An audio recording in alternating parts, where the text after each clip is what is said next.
tippu möliseb siin Tõnis Kellikalal mingite kuradi valgete sokkide pärast ja ütleb, et noored ei kanna valgeid sokke ja ütleb, et lähme Ülemiste keskusesse, vaatame, kui paljud kannavad valgeid sokke. See on nii naljaks, aga ei ole, aga on. Jälle kriitikat talu või? Jälle talu kriitikat. See, kuidas ma riigis käin, ei sobi mitte kuskile. Või valged sokid nagu Mihkel nagu.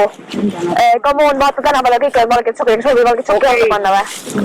Lähe pärast Ülemiste keskusesse ja näita mulle, mitu inimest teeb valged sokid niimoodi. Kõik. Valjamas sõnub ikka. See helisalvestuse lõik jurist Kärt Pormeistri YouTube'i kanalil on nüüd Eesti sportlaste seas käima lükanud kampaania Valged sokid. Juhul kui mitte reageerida midagi, et jääda lihtsalt istun lugeda artikkel läbi, et siis see just ka nagu normaliseerib teatud käitumismustrid, mis tegelikult ei tohiks olla normaliseeritud, et neid ei saa nagu kõiki selliseid asju ei saa nagu, seda ei saa pidada normaalseks.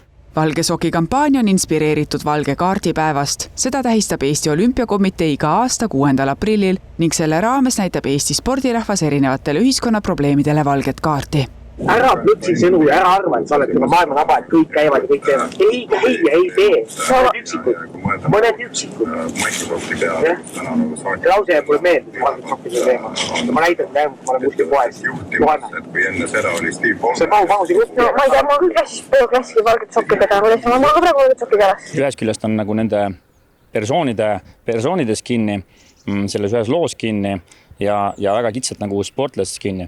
Aga mind nagu pigem ajandas nagu, et katta sealt need nimed kinni ja kui lihtsalt kujutad, et tegemist on lihtsalt ühe täiskasvanud inimesega, lapsega, õpetaja, õpilane, mõni muu lapsevanem laps, et see ei ole nagu olemas on universaalselt on see nagu probleem, et see ei ole nagu, küsimus ei ole ainult nagu kitsalt nagu, et millised käitumisnormid on meil spordis lubatud või normaalsed või see on laiem küsimus. See valgete sokkide kampaania ei taha tähelepanu tuua mitte ainult Sildarude pere tülile. Tegelikult nemad tahavad seda teemat ju laiemalt käsitleda.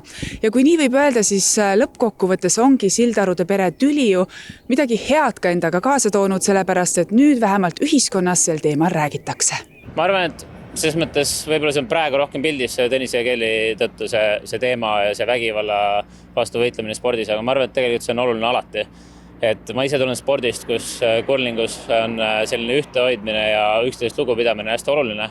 Ma arvan, et tegelikult see on iga päev oluline, iga aasta ja Eesti lihtsalt, ma arvan, et ühiskonna arenedes natuke juhib seal rohkem tähelepanu ka. Kuidagi nagu tundus, et see oli väga pikalt nagu selline tabu spordirahva sees ka, et mingisugune probleem on, aga ärme sellest räägi, et seltskonnas ka, et kunagi ei tea, vaata, millise seisukohaga on see teine, aga jah, et jätame nagu kõrvale see, et need konkreetsed inimesed, et võtame asja nagu laiemalt, et siis küsimus ei ole selles ühes konfliktis, et nendes probleemides. Küsimus on laiemalt väärtustes. Küsimus on selles, milliseid väärtuseid täiskasvanud lastele ja noortele edasi annavad. Kui siis öeldakse, et siin osad ütlevad, et aga tippsport nagu ongi nagu karm ja selline halastamatu, et see on ka selline väike lõks, kuhu minnakse, et jah, et ma olen ka nõus sellega, et tippsport, et ongi, seal on väga selline range tööeetika ja distsipliin ja kõik ja sedasi, aga on väga suur vahe, et kas on tegemist nõudlikkusega või on alandamisega.